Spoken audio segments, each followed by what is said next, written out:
చంద్రబాబు వస్తేనే పోలవరం ప్రాజెక్టు పనులు వేగవంతం అవుతాయనే నమ్మకంతోనే కేంద్రం నిధులు విడుదల చేసిందని మంత్రి నిమ్మల అన్నారు. చంద్రబాబు పోలవరం ప్రాజెక్టు పనులు పరిశీలన పర్యటనలో భాగంగా మీడియాతో మాట్లాడిన మంత్రి, పోలవరం ఒక జీవనాడి, ఒక వరం, భవిష్యత్తులో కరువు రహిత రాష్ట్రంగా మార్చేటువంటి పోలవరాన్ని ఆ రోజు 72% చంద్రబాబు నాయుడు గారు 14-19లో పూర్తి చేస్తే, మరి తర్వాత వచ్చినటువంటి జగన్మోహన్ రెడ్డి మరి ఆ పోలవరాన్ని ఏ రకంగా విధ్వంసం చేశాడో మనందరం కూడా చూసినటువంటి పరిస్థితి. మళ్ళీ ప్రజల ఆశీర్వాదంతో వచ్చినటువంటి కూటమి ప్రభుత్వం ముఖ్యమంత్రిగా ప్రమాణ స్వీకారం చేసినటువంటి మొదటి 5 రోజుల్లోనే చంద్రబాబు నాయుడు గారు పోలవరానికి క్షేత్రస్థాయి పర్యటనకి రావడమే కాకుండా ఫస్ట్ విజిట్ పోలవరం పెట్టుకున్నారని అంటే పోలవరానికి చంద్రబాబు నాయుడు గారు ఇస్తున్నటువంటి ప్రాధాన్యత ఏంటనేది మనందరికీ అర్థమవుతున్నటువంటి పరిస్థితి. అంతేకాకుండా ఆయన పోలవరం మీద ప్రతి 15 రోజులకి 20 రోజులకి డిపార్ట్మెంట్గా మాతో పాటు కూడా రివ్యూ చేసి మొన్న రెండవసారి కూడా పోలవరం క్షేత్రస్థాయి పర్యటనకు వచ్చి ఒక షెడ్యూల్ని, అంటే డయాఫ్రామ్ వాల్ని ఎప్పుడు ప్రారంభిస్తాం, ఎప్పుడు పూర్తి చేస్తాం, ఎర్త్కమ్ రాక్ఫీల్డ్ డ్యామ్, మెయిన్ డ్యామ్ ఎప్పుడు ప్రారంభిస్తాం, ఎప్పుడు పూర్తి చేస్తాం, ఇట్లా ఒక షెడ్యూల్ని కూడా మీ అందరి సమక్షంలోనే ఈ పోలవరంలోనే అనౌన్స్ చేసినటువంటి పరిస్థితి ఉంది. ఇప్పుడు మళ్ళీ మూడవసారి అంటే ఈ కూటమి ప్రభుత్వ అధికారం వచ్చిన తర్వాత మళ్ళీ ఈ రోజు వచ్చి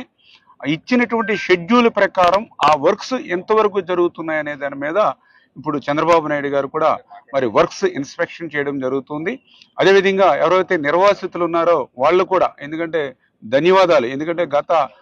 వైఎస్ఆర్సీపీ 5 సంవత్సరాల ప్రభుత్వంలో ఒక్క రూపాయి మరి నిర్వాసితులకు అందలేదు. ఒక్క అర్బస్తా సిమెంట్ పని కూడా కాలనీకి చేయలేనిటువంటి స్థితిలో మొన్న 2017లో 800 కోట్ల రూపాయలు చంద్రబాబు నాయుడు గారు ఆ రోజు ముఖ్యమంత్రిగా ఉండి ఇచ్చారు. మళ్ళీ మొన్న 2025 జనవరి 1 మరి ఫస్ట్ వీక్లోనే మళ్ళీ 830 కోట్ల రూపాయలు చంద్రబాబు నాయుడు గారు ముఖ్యమంత్రిగా ఉండగా, అంటే నిర్వాసితులకు అందినటువంటి సాయం ఆ రోజు చంద్రబాబు నాయుడు గారే, ఈ రోజు చంద్రబాబు నాయుడు గారే, మధ్యలో ఉన్నటువంటి జగన్మోహన్ రెడ్డి 5 సంవత్సరాల్లో మరి ఇచ్చింది 0 అనేటువంటి భావంతో ఇవాళ నిర్వాసితులు కూడా మరి చంద్రబాబు నాయుడు గారిని కలిసి కృతజ్ఞతలు కూడా చెప్పబోతూ ఉన్నారు. మరి చాలా క్లియర్గా ఈరోజు ఆ యొక్క నిర్వాసితులతోటి మాట్లాడిన అనంతరం ఏదైతే ఈ యొక్క పోలవరానికి సంబంధించి మరి ఫస్ట్ పాయింట్గా బట్రస్ డ్యామ్ ఏదైతే ఉందో, అంటే అప్పర్ కాపర్ డ్యామ్ని స్ట్రెంగ్తన్ చేయడం కోసం, ఎందుకంటే ఇప్పటికే సీపేజ్ అవుతుంది అప్పర్ కాపర్ డ్యాము,